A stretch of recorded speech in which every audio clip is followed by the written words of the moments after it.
I went to Michael's and picked up some 1/4-inch EVA foam.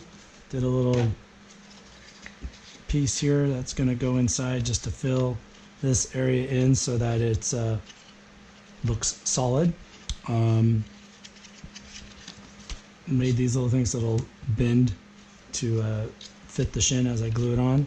So I'm going to do the same thing for this one. Basically, I just kind of find an area that it's going to fit and then just press it so it makes an impression like kind of like a cookie cutter. And then you can draw that out if you want, because I find that the impression kind of disappears. So I'll just trace this out.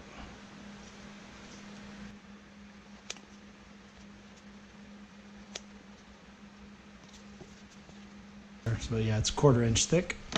I'm not going to use this over the entire space here. I'm going to, let's see how it fits. Maybe I will. So it doesn't need to look too pretty because I'm going to take Bondo and kind of smooth that in before I paint, but I just wanted something there. It looks like that'll fit pretty good. And then this one fits in like that. I moved it here because this is where it needs to glue to there, and I needed to make sure it was going to get a good bond. So yeah, something like that, and that way it just kind of has a little filler. I'm just going to use the Zap-A-Gap CA glue.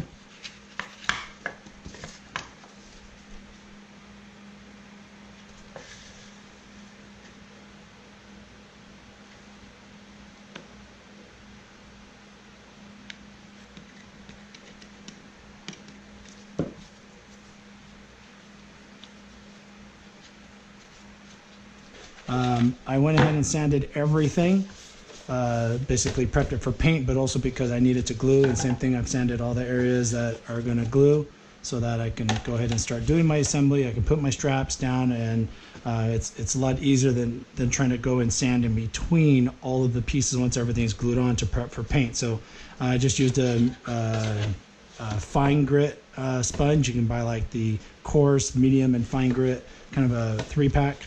Usually like at a Merritt's or Ace Hardware type place. Just use the fine grit. If you're using just basic sandpaper, I guess it's probably equivalent to like a, I don't know, 400 or maybe even a 220, something like that. It just, not to scuff up the area too much, but just enough so that the glue and the paint is going to attach well. So this, I got my little mark right up there, a pencil mark telling me where that's going to go. That's showing me where it's touching on the sides. So I'm going to use some pieces of tape here to help steady this. And my plan is just to add glue right here. And this is my first time gluing this piece on, so hopefully it does what I expect it to do. Double check. Right, yeah. Okay, so that one's lining up here, there. And I don't want any CA glue to run out the sides, but if it does, I've got the Q-tips on hand. Apply some pressure.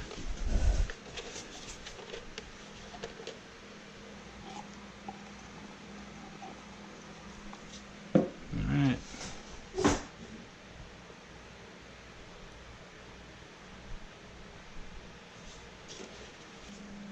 Alright, so that's good.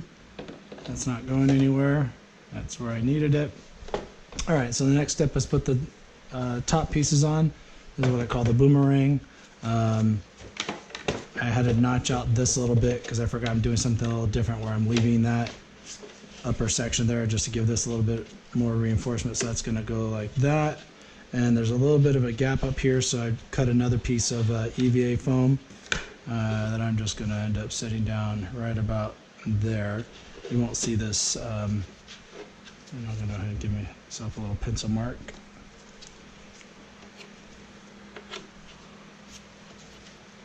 This will help glue this to there, and so this just kind of keeps all this steady. But the EVA lets it flex as well, so it's not going to go anywhere, but it can move around. If you bump the boomerang, you know, all this can just kind of flex around a little bit and just have a little bit of movement, which is good being on your knee. So this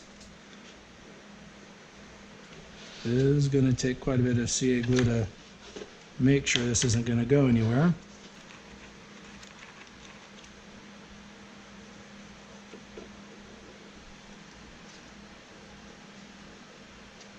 Put this front knee piece on. So this is the sniper knee plate, I think is what they call this, similar to the Stormtrooper.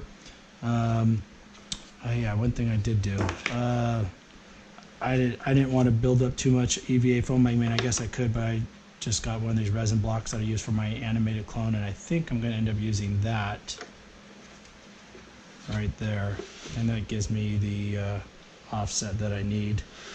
So you can use anything, even a piece of MDF or wood, or double up on some of the EVA foam. Kind of gives you an idea how thick this is, so maybe two of them would work. But since I had this on hand, I'm going to use this. The nice thing is the stuff in the back you don't see on your costume. It's just all